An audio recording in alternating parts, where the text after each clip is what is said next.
Okay, I'm going to get started just because this is more for my own notes. I can catch the replay, but I'm just not favorably impressed by the Happy Valley. I'm here in State College, Pennsylvania, the home of Penn State University. And I'm staying at a Roadway Inn, and it's nice, it's a convenient location. It's convenient to campus. It's convenient to the home of friends that I have who live near campus. And I had a great time hanging out with them last night and watching early classic black and white horror movies.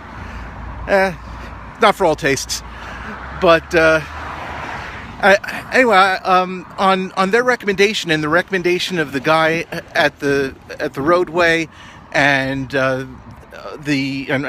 my friend Terry from CATA, the Transit Authority, everyone said the same thing. For breakfast tomorrow morning, you have got to go to the Waffle shop.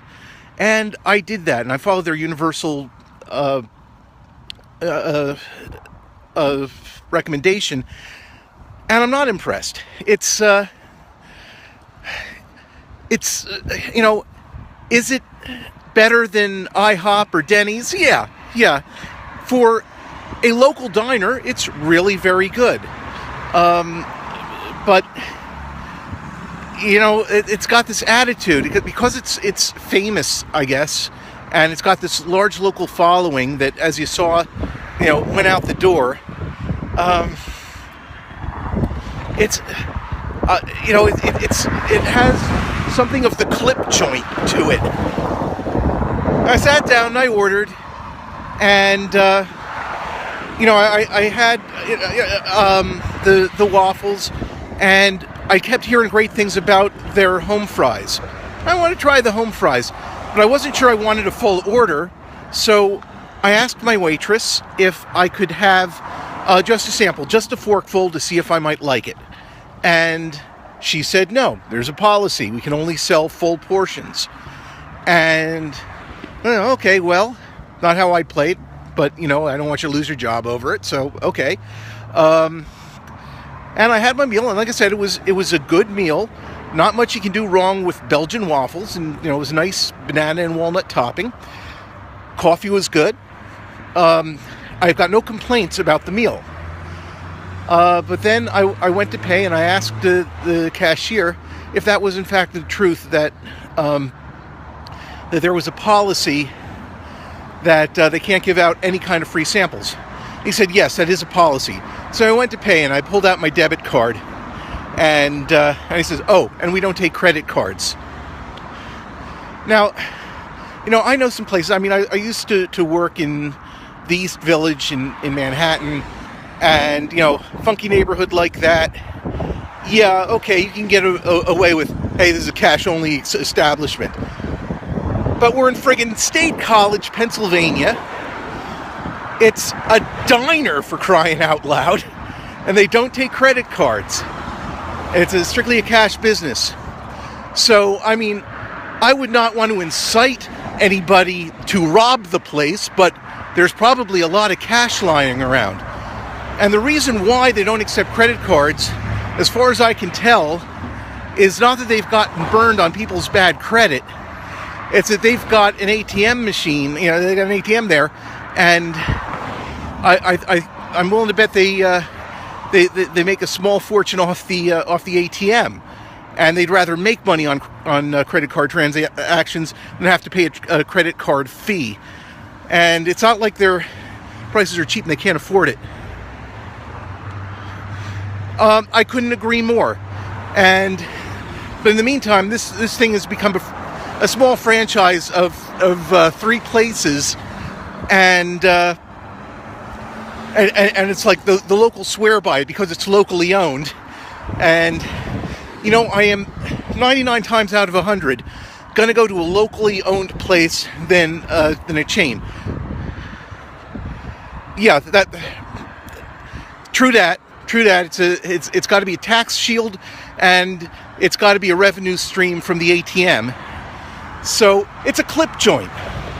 And I would rather give a local, honest merchant my business than a national chain. Along the way, you know, I'm not using Amtrak or Greyhound.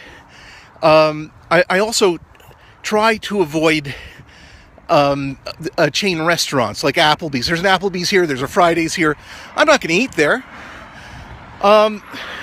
because the food's mediocre, and it's exactly the same kind of mediocre no matter where you go. The name of the place is the Waffle Shop.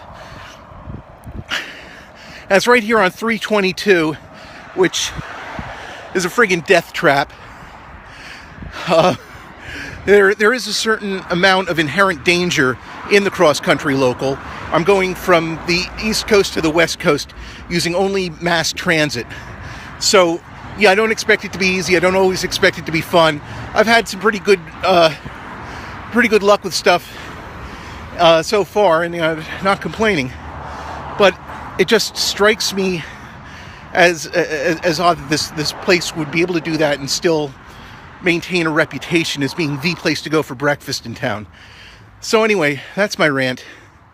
I'm back here at the roadway, gonna get my my stuff together and wait for my ride. I'm here in State College for the rest of the weekend, but I can't stay here at the roadway. They're sold out. So I'm gonna be pitching a tent tonight, and hope you come along with me.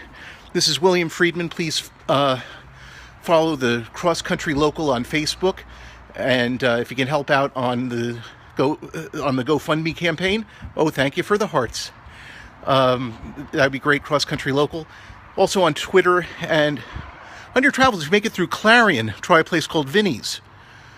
I'm not actually going to Clarion. Let me explain.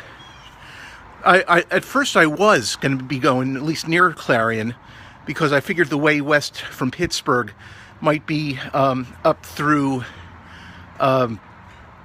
Youngstown and Akron, and then along the lake through Sandusky, Ohio. And thank you for feeding me a straight line like that. But anyway, I found out that all those transit systems are essentially downtown loops, and they don't hook up. So I saved myself a week by not going through Clarion, but rather going through Wheeling.